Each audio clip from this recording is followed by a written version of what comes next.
Noches, docente, compañeros. La actividad 5 que nosotros venimos a presentar mi compañera y yo, nuestro equipo está conformado por Dubibet Giraldo Alfonso y quien les habla Diana Carolina Candia Herrera.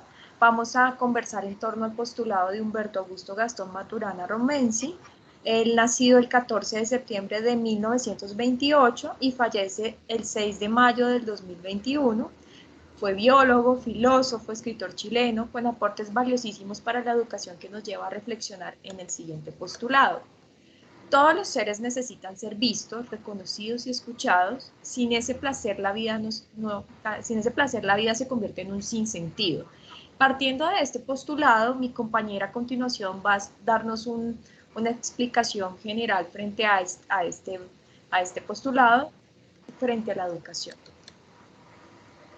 Partamos que la educación se da en un ámbito de convivencia, donde hay un encuentro entre el estudiante y el docente, y de acuerdo a esa relación que se dé entre los dos, es donde se va a desarrollar todo ese proceso de cambio, tanto en el maestro y del estudiante, y va a guiar la conducta de los dos. Resulta que la emoción que se da en ese encuentro es fundamental. ¿Por qué? Porque la emoción hace que se mueva, digamos, es un motor de la vida. Y de acuerdo a esas emociones que se sienten, sea de rabia, de alegría, de tristeza, es como nosotros nos relacionamos con algo, porque hay a nuestro alrededor. Es importante tener en cuenta que todos los seres vivos se mueven por una preferencia, pero hay algo que destaca al ser humano, que es el lenguaje, el conversar y el reflexionar.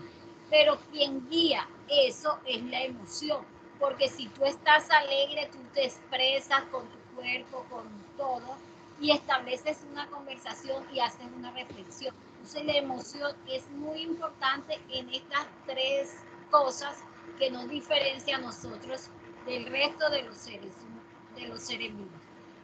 Hay que hacer una invitación, pilas docentes, a preguntarse por qué los niños y niñas no quieren ir al colegio, ya no quieren estudiar, qué está pasando.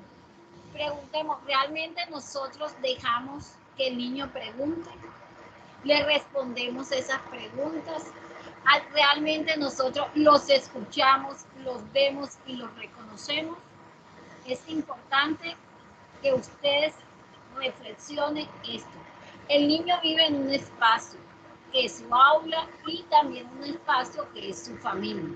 El adulto debe responderle todas las preguntas que hace el niño. ¿Por qué? Cuando él lo escucha, lo reconoce y la pregunta es fundamental para el niño. Y él, al ser escuchado, se siente amado. Todo esto es importante que se dé. No debemos, el adulto no debe que dar como una pauta rígida que el niño debe ser. Ahí estamos en un error. Preguntémonos qué es educar. ¿Realmente pensamos que educar es llenarlo de saberes? No. El educar es el maestro. El educar, ¿qué debe hacer el maestro? Educar al niño las ganas de preguntar, de conocer el mundo, de curiosidad, de despertar digamos, despertar una curiosidad en él. Pero si el docente perdió esa emoción de estar en la escuela, de hacer su trabajo, y así su trabajo no es divertido, entonces, ¿cómo va a emocionar a ese niño? Entonces, cuestionémonos nosotros mismos como docentes si realmente qué estamos haciendo. Porque si no se da eso, no hay una armonía, y si no hay una armonía, no hay un bienestar para ese niño. El niño le gusta preguntar cómo se hace, y cuando él lo hace es porque él quiere saber cómo sucede. Y cuando el adulto pregunta, ¿te das cuenta de lo que estás haciendo? El niño hace una reflexión de ese proceso. Entonces, es fundamental escuchar al niño, que despertar esa curiosidad en todo en los ambientes que él se mueve y que el doctor Maturana nos hablaba de nicho, ese nicho familiar, ese nicho de la escuela y de toda su comunidad que concluye. La responsabilidad de la educación está en todos. Está en el Estado, está en la familia, está en la escuela. No es tirarse la pelotica de quién, porque todo influye en el niño. Todo lo que esa familia le da, todo lo que le dan los medios de comunicación, todo lo que sucede está impactando en el niño. Y depende de nosotros, entonces, desarrollarle toda esa emoción, despertar toda esa emoción en él, ¿y cómo lo va a sentir? Con que el niño sea visible, que nosotros lo miremos. Un profesor llega y no sabe si el niño llegó triste, con hambre, con problemas de su casa, y él se queda ahí atrapado o a través de una sonrisa, de un abrazo, de responderle las preguntas que él tiene. Entonces, importante que los niños sean vistos, escuchados, amados, para que él no quede atrapado y lograr en ellos su autonomía. Muy bien, Dubi.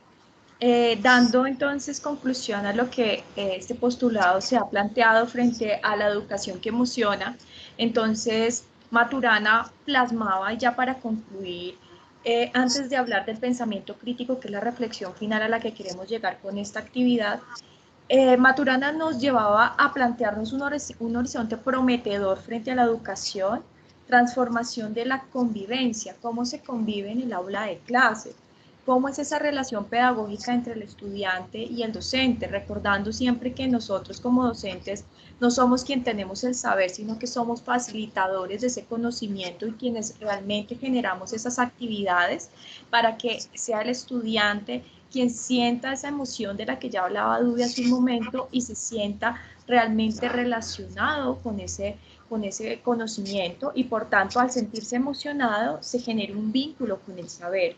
Ese vínculo con el saber lo lleva a una reflexión y por tanto a darle una resignificación a la educación, validando de nuevo un conocimiento e incentivando al diálogo.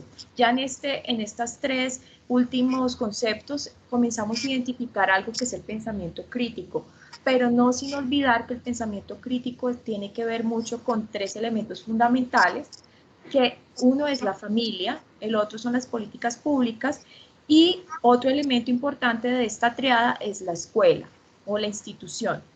Entonces, antes de pensar en cómo promover el pensamiento crítico, tenemos que entender qué es el pensamiento crítico, entendiéndose desde el cuestionamiento de qué es. Y no es más que enseñar a pensar por sí mismos, adquiriendo herramientas necesarias para resolver estas situaciones. Nosotros debemos de ser los facilitadores para que ellos puedan adquirir esas herramientas. Y para que nosotros podamos dar esas herramientas, tenemos que entender el proceso del pensamiento crítico, que es enseñarles a filtrar la información, analizarla, procesarla, elegirla, clasificarla y por tanto al finalizar interpretarla. Cuando generamos todo este proceso de pensamiento crítico, generamos estimulantes frente al debate, al diálogo, a las metodologías activas, el juego en sí. Entonces hemos generado estimulantes frente al pensamiento que llevan a resultados tales como la creatividad, la resolución de conflictos, la empatía, la autonomía, la adaptación, y todo esto ya es un pensamiento crítico que podemos llevar al aula y que debemos generar a través de nuestras metodologías de educación, generándole entonces un saber y una emoción al aula y al estudiante como ser. Bueno, espero que nuestra actividad haya sido provechosa y nos veremos en una siguiente oportunidad. Muchas gracias. Muchas gracias.